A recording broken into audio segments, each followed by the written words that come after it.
Assalamualaikum warahmatullahi wabarakatuh. Hi everyone, welcome back in Education Side, English Corner. Nah, pada kesempatan kali ini Miss Johan ingin share materi tentang Analytical Exposition Text. Beberapa dari kalian mungkin sudah pernah membaca sebuah artikel atau jurnal. Nah, tipe teks inilah yang digunakan sebagai salah satu naskah untuk mengisi bagian dari jurnal tersebut. Oke, skip, tidak perlu lama-lama, langsung kita cek materinya. Di video kali ini, yang akan kita pelajari adalah yang pertama, definisi dan fungsi dari analytical exposition, yang kedua, struktur teks, yang ketiga, language features, ciri-ciri kebahasaan, and the last is example of analytical exposition text. Okay, check it out. What is analytical exposition? Nah, apa sih yang dinamakan teks analytical? Itu analytical exposition is a text that elaborates the writer's idea about the phenomenon surrounding. Jadi, teks yang berisi tentang pemikiran terperinci penulis tentang sebuah fenomena yang ada di sekitarnya. Mungkin kalau saat ini lagi gencar permasalahan pandemi ya. Nah, teks ini termasuk jenis teks argumentatif, karena menunjukkan suatu pendapat atau argumen terhadap sesuatu itu tadi. The function. Fungsi dari analytical exposition. The first is to persuade the reader that the idea is important matter. Jadi untuk meyakinkan pembaca bahwa topik yang dihadirkan adalah topik yang penting untuk dibahas atau mendapat perhatian secara lebih.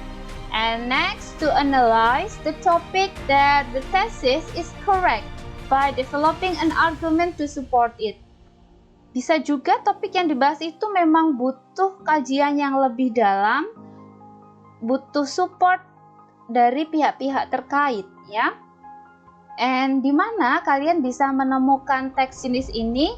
You can find this text on scientific books, buku-buku sains, jurnal, magazine, majalah, newspaper artikel koran, academic speech or lectures, di pidato-pidato itu kuliah ya, and research report. Okay, next, text structure. Bagaimanakah susunan dari text analytical exposition itu? The generic structure is start with thesis. Pada dasarnya ada 3 bagian yang membentuk teks analytical exposisi ini. Ada thesis, argumen, dan reiterasi. Thesis introducing the topic and indicating the writer's point of view. Tesis ini memperkenalkan topik dan menunjukkan sudut pandang penulis. Jumlah argumen mungkin berbeda ya nantinya. Yang kedua adalah argumentasi, argumen. Explaining the argument to support the writer's position. Jadi menjelaskan argumen-argumen atau pendapat, opini untuk mendukung posisi penulis. Jumlahnya berbeda-beda sesuai dengan pokok bahasanya, tetapi setiap argumen harus didukung oleh bukti-bukti dan penjelasan. Must be supported by evidence and explanation. Bagian yang terakhir ada reiterasi. Restating the writer's point of view, bahwa di sini menyatakan kembali sudut pandang penulis atau untuk memperkuat tesis ya, strengthen point of view. Biasanya ada frasa-frasa tertentu untuk mengetahui bahwa itu adalah bagian reiterasi. Misalnya, from the fact above, I personally believe, therefore, in conclusion, and so on. Nah, oke, selanjutnya. Language features, ciri-ciri kebahasaan dari text analytical exposition. Biasanya penulis itu karena ini adalah peristiwa surrounding, ditulis dengan simple present. Ada juga yang menulisnya dengan present perfect tense, ya. Yang jelas menggunakan present. And the second one using mental process. Mental process ini used to state what the writer or speaker thinks.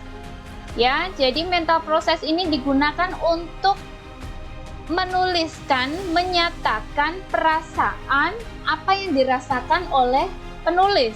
Contohnya kata realize, menyadari, feel, merasa, etc. And the next, using material process. Material process is used to state what happened. Jadi untuk menyatakan apa yang terjadi. Ya, has polluted, misalnya kalau sekarang COVID ya, has infected, bla bla bla. Still in language features, ciri-ciri bahasa yang lain adalah focus on generic human and non-human participant. Jadi bisa pokok topiknya itu bisa generic human, human, and non-human. Next, use causal conjunction, menggunakan kata hubung yang menyatakan sebab, ya. Contohnya as a result, because, by, consequently, despite, due to, dikarenakan oleh, for that reason, bla bla bla.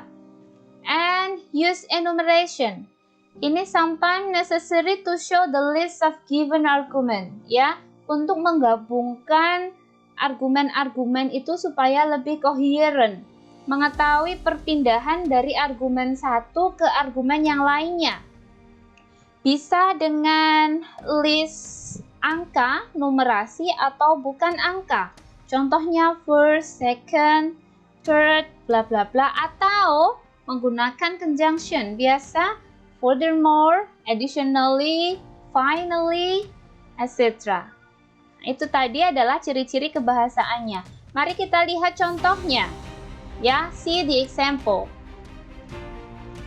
COVID-19 health protocol violators should be sanctioned. Nah, karena di sini ada tesis, ada judul, di mana judul ini sudah bisa kita rasakan bahwa itu adalah pokok bahasanya. Sehingga di first paragraph ini bisa kita sebut bahwa ini adalah tesis. Topiknya apa? Topiknya ini COVID-19 health protocol violators should be sanctioned, bahwa pelanggarnya itu harus diberikan sanksi. Harus diberikan sanksi, itulah yang dinamakan topik yang akan didiskusikan. Mengapa? Nah, alasan-alasannya akan dijelaskan di dalam argumen. Argumen tadi boleh lebih dari satu dan malah itu yang lebih baik, ya. Cara menuliskan argumen itu bisa dibubuhkan atau ditandai dengan adanya enumerasi. First, ini untuk argumen pertama. Violator will continue to ignore the health protocol suggested by the government if they aren't sanctioned. Jadi, kalau tetap dibiarkan saja, mereka tetap ignore, mengabaikan, begitu ya, apabila tidak dihukum, diberikan sanksi. Itu alasan pertama. Secondly, nah berarti ini adalah argumen yang kedua, karena diawali dengan enumerasi. By sanctioning the violator, dengan memberikan sanksi pada pelanggar, they will understand responsibility. Mereka akan memahami tanggung jawab. Nah, itu ya, dijelaskan, diberikan penjelasan dan bukti-buktinya di sini. Lastly, ini adalah argumen ketiga, alasan ketiga mengapa harus diberikan sanksi. By giving sanction to the violator will make them more aware of the danger of COVID-19. Dengan adanya sanksi itu mereka akan lebih sadar akan bahaya dari COVID-19. Nah, dari argumen ini jelas ada 3 alasan yang disertai penjelasan. Ya, yang disertai penjelasan. Reiterasi, ini adalah bagian akhir karena diawali dengan kata conjunction therefore, karena itu, bla bla bla. Nah, ini adalah kalimat yang menegaskan, strengthening the statement, penguatan, ya, memberikan penguatan pada tesis. Jadi ini adalah paragraf reiterasi. Oke, contoh lain dari analytical exposition text masih tentang COVID. Tesisnya, the fact that the pandemic coronavirus infected more people and invited more victims, people should stay home to ban the pandemic disease for these reasons. Jadi, kalau tadi diberikan sanksi, yang ini alasan kenapa stay at home, ya begitu. Jadi alasan-alasannya nanti yang dijelaskan pada argumen. The first, additionally, furthermore, sama-sama mengandung 3 alasan. Tapi kalau yang tadi dengan enumerasi angka, kalau yang ini dengan conjunction. Additionally, furthermore. Nah, alasan pertama kenapa harus stay home untuk mencegah pandemic disease, ya. People should stay home because if they have physical contact, people will be easier infected. Apabila mereka ada kontak fisik, orang akan lebih mudah terinfeksi virus. Itu alasan yang pertama. Additionally, alasan yang kedua, people have to stay home so for the people who has been infected cannot take the virus to infect others. Bagi mereka yang sudah terinfeksi, itu tidak akan menularkan ke yang lain yang ada di luar rumah, ya. Furthermore, lebih jauh lagi, ini berarti alasan yang ketiga, staying home make people cure themselves instead of infecting the others. Jadi dengan berada di dalam rumah, orang itu akan menyembuhkan sendiri, ya, tanpa harus menularkan pada orang lain. Jadi di dalam rumah itu merupakan penyembuhan. Oke. From the reason above, nah ada kata-kata ini, ada penghubung ini, berarti ini merupakan paragraf reiterasi, ya, yang merupakan kalimat penguat tesis. Strengthen the thesis. Staying at home is the best way. Nah, ada kata-kata best way to stop this pandemic. Oke.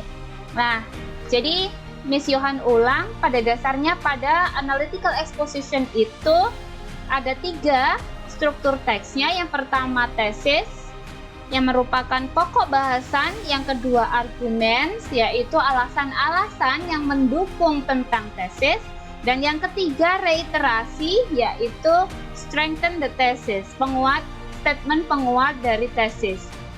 Biasanya ditulis dalam bentuk present, ya, menggunakan numerasi atau conjunction, bisa juga causal conjunction. Okay, I think enough the explanation of today's lesson.